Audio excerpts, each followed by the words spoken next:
பாண்டவர்கள் வனவாசம் வந்து 3 வருடங்கள் முடிந்திருந்தது. அர்ஜுனன் தேவலோகம் சென்று தேவர்களிடமிருந்து தெய்வீக அஸ்திரங்களை பெற்றுக்கொண்டு மீண்டும் வனத்திற்கு வந்திருந்தான்.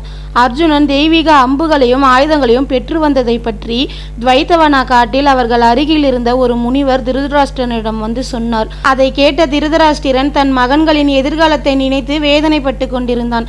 அந்த நேரத்தில் துரியோதனன் சகுனியின் சூழ்ச்சி நிறைந்த வார்த்தைகளை கேட்டு துவைத்தவனா காட்டிற்கு சென்று பாண்டவர்கள் தங்கள் ராஜவாய்க்கு ஏந்து அன்றாட உணவிற்காக கூட கடினப்பட்டு வேட்டையாடி உண்ணும் அவர்களது துயரமான நிலையை ஏளனம் செய்து தனது ராஜபோக வாழ்வையும் தான் எப்படி சுகபோகமாக வாழ்கிறோம், அவர்கள் எப்படி துயரம் நிறைந்து வாழ்கிறார்கள் என்று பாண்டவர்களை பரிகாசம் செய்ய முடிவு செய்து அவர்கள் இருக்கும் துவைத்தவனா காட்டிற்கு செல்ல அரசர் திருதராஷ்டிரரிடம் சென்று அனுமதி கேட்டான்.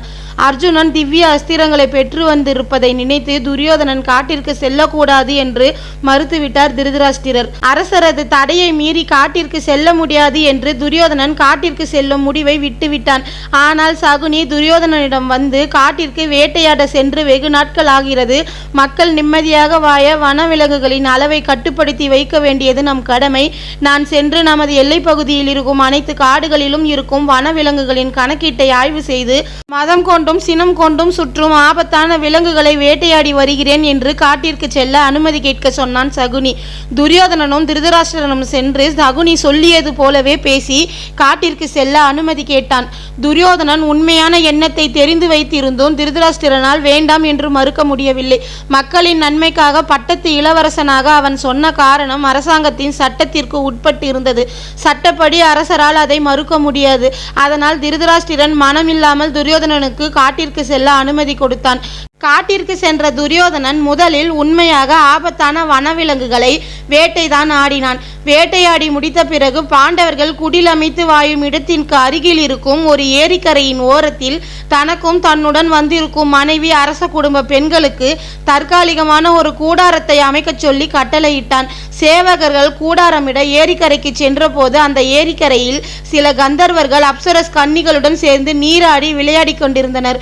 அந்த கந்தர்வர்கள் துரியோதனனின் சேவகர்களை தாக்கி இங்கே வரக்கூடாது என்று விரட்டிவிட்டனர். அந்த சேவகர்கள் துரியோதனனிடம் வந்து நடந்ததை சொல்ல அவன் கந்தர்வர்களிடம் சண்டையிடச் சென்றான். அவர்கள் தெய்வீக சக்தி கொண்ட கந்தர்வர்கள் என்பது துரியோதனனுக்கு தெரியாது.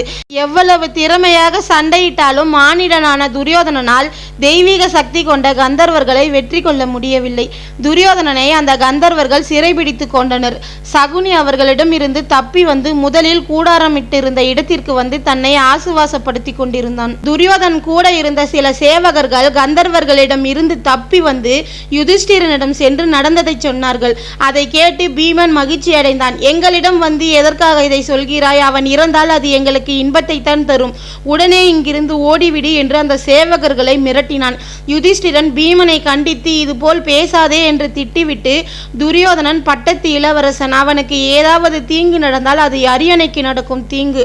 அவர்கள் துரியோதனனை மட்டும் இல்லை, அரச குடும்பத்தைச் சேர்ந்த நம் குல பெண்களையும் சிறைப்பிடித்துள்ளனர். அது அரியணைக்கு பெரும் அவப்பெயரை பெற்று தந்துவிடும். அதனால் அர்ஜுனா, நான் உனக்கு ஆணையிடுகிறேன், நீ உடனே சென்று துரியோதனனை காப்பாற்று. அஸ்தினாபுரத்தின் பிரஜையாக அவனை காப்பாற்ற வேண்டியது நமது கடமை என்று சொல்ல அர்ஜுனன் வந்து அந்த கந்தர்வர்களிடம் சண்டையிட்டான். அவர்களை வெற்றி கொண்டான். அந்த கந்தர்வர்களின் அரசன் சித்திரசேனன் அர்ஜுனனின் சிறந்த நண்பன்.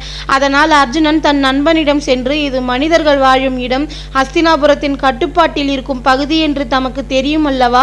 பிறகு எதற்காக இங்கு வந்து பட்டத்து இளவரசனை சிறைபிடித்துள்ளீர்கள் என்று கேட்க கந்தர்வர்களின் அரசன் சித்திரசேனன் அர்ஜுனனிடம், இவர்கள் உன் மனதை துன்புறுத்துவதற்காக இங்கு வந்துள்ளார்கள் நண்பா.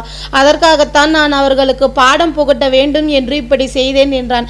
அர்ஜுனன் சித்திரசேனன் சொல்லியதை கேட்டு மனம் மகிழ்ந்து சித்திரசேனனிடம், எனக்காக நீங்கள் செய்தது போதும், உடனே இளவரசர் துரியோதனனை விடுதலை செய்து விடுங்கள் என்று கேட்க கந்தர்வன் துரியோதனனை விடுவித்துவிட்டு அர்ஜுனனிடமிருந்து விடை பெற்று கொண்டு அங்கிருந்து சென்று விட்டான். துரியோதனன் தன் உயிரை காப்பாற்றியதற்காக அர்ஜுனனுக்கு ஒரு வரம் கொடுத்துவிட்டு சகுனி இருக்கும் கூடாரத்திற்கு சென்றான். காட்டில் நடந்த நிகழ்வுகளை கேள்விப்பட்ட கர்ணன் துரியோதனனை சந்திக்க காட்டிற்கு வந்தான். கர்ணனை கண்டதும் துரியோதனன் கர்ணனை கர்ணனை அணைத்து கொண்டு கிட்டத்தட்ட அழும் நிலையில் தன் துக்கத்தை அடைத்து வைத்து கொண்டு நிகழ்ந்ததை கர்ணனிடம் சொல்லி, யாரை நான் அழிக்க நினைத்தேனோ, யாருக்கு ராஜ்யம் கிடைக்கக்கூடாது என்று நான் வனவாசிகளாக மாற்றினேனோ, யாரை நான் என் சகோதரர்களாக ஏற்க மறுத்தேனோ, அந்த பாண்டவர்கள் தான் இன்று என்னை காப்பாற்றினார்கள் கர்ணா. இது என் மனதை வதைக்கிறது. குந்தியின் மகன்களுக்கு நான் கடன்பட்டவனாக இருக்கும்போது எந்த முகத்தை வைத்துக்கொண்டு நான் அஸ்தினாபுரத்திற்கு திரும்ப சென்று இளவரசனாக வாழ முடியும்? என்னை நானே காப்பாற்றிக் கொள்ள முடியாத நிலையில் நான் விரோதிகளாக நினைத்த என் சகோதரர்களால் காப்பாற்றப்பட்டவனாக இருக்கும் நான் எந்த தகுதியின் அடிப்படையில் அஸ்தினாபுரத்திற்கு வந்து அடுத்த மன்னனாக மகுடம் சூட்டிக் கொள்ள முடியும்? பஞ்சகமாக வாங்கிய பாண்டவர்களின் ராஜ்யத்தை எப்படி என் கட்டுப்பாட்டிற்கு கீழ் வைத்து ஆட்சி செலுத்த முடியும்? என்னால் அஸ்தினாபுரத்திற்கு திரும்ப வர முடியாது. நீங்கள் அனைவரும் நாட்டிற்கு திரும்ப செல்லுங்கள். நான் உயிர் வாழ விரும்பவில்லை. இந்த காட்டிலேயே உணவுகளை தவிர்த்து உண்ணாமல் இருந்து என் உயிரை விட்டு விடுகிறேன் என்றான். கர்ணன் துரியோதனன் மனதில் பாண்டவர்கள் மீதான கருத்தில் சிறிய தடுமாற்றம் வந்திருப்பதை உணர்ந்து கொண்டு அவனிடம், உன் மனதில் இப்படி ஒரு எண்ணம் உள்ளதென்றால் நீ ஏன் தோயா பாண்டவர்களது ராஜ்யத்தை அவர்களுக்கு திரும்ப தந்து அவர்களை உன் சகோதரர்களாக ஏற்றுக்கொள்ள கூடாது? நீ அவ்வாறு செய்தால் உன் மனதின் பாரத்தை நிச்சயமாக அது குறைத்துவிடும் என்றான். ஆனால் அங்கு அவர்களுடன் இருந்த சகுனி, துரியோதனன் மனதில் எந்த மாற்றமும் வந்துவிடக் கூடாது என்பதற்காக, நீ பட்டத்து இளவரசன் மருமகனே, இப்பொழுது பாண்டவர்கள் உன் கட்டுப்பாட்டிற்கு கீழ் இருக்கும் பிரஜைகள். உன்னை காப்பாற்றுவது அவர்களின் கடமை. தங்களது வருங்கால மன்னனை பாதுகாக்க வேண்டியதுதான் பிரஜைகளின் கடமை. அதைத்தான் அவர்கள் செய்துள்ளார்கள். அதற்காக நீ ஏன் உன் உயிரை தியாகம் செய்ய நினைக்கிறாய்? உன் உயிரை காப்பாற்றியதற்கு பிரதிபலனாகத்தான் நீ அர்ஜுனனுக்கு ஒரு வரம் கொடுத்து வந்துள்ளாயே. பிறகெதற்கு நீ இப்படி மனமுடைந்து பேசுகிறாய்? ஒருவேளை அர்ஜுனன் நீ கொடுத்த வரத்தை வேண்டாம் என்று சொல்லி இருந்தாலோ, அல்லது வரமாக இன்னதுதான் வேண்டும் என்று கேட்டு பெற்று கொண்டிருந்தாலோ கூட உன் மன தடுமாற்றம் சரி என்று சொல்லலாம். ஆனால் அர்ஜுனனோ வரும் காலத்தில் எனக்கு தேவைப்படும் போது நான் இந்த வரத்தை கேட்கிறேன் என்று சொல்லியிருக்கிறானே, இதில் ஏதோ சூது இருப்பதாக உனக்கு தோன்றவில்லையா? சற்று ஆழமாக சிந்தித்துப்பார் மருமகனே. உன்னை காப்பாற்றியவன் அர்ஜுனன், உன்னை சிறை பிடித்தவன் அர்ஜுனனின் நண்பன். இரண்டிற்கும் இடையில் ஏதோ சம்பந்தம் இருப்பது உனக்கு புரியவில்லையா? அவர்கள் திட்டம் போட்டுத்தான் இந்த நிகழ்வை செய்துள்ளார்கள். அதை புரிந்து கொண்டு புத்திசாலித்தனமாக செயல்படு. உன் உயிரை தியாகம் செய்து அவர்களுக்கு சாதகமாக செயல்பட்டு விடாதே என்று துரியோதனன் மனதில் மீண்டும் நஞ்சை விதைத்தான் சகுனி. துரியோதனன் சகுனியின் வார்த்தைகளை கேட்டு தற்கொலை செய்து கொள்ள நினைத்த அவனது முடிவை மாற்றிக்கொண்டு மீண்டும் அஸ்தினாபுரத்திற்கு திரும்பி வந்து விட்டான்.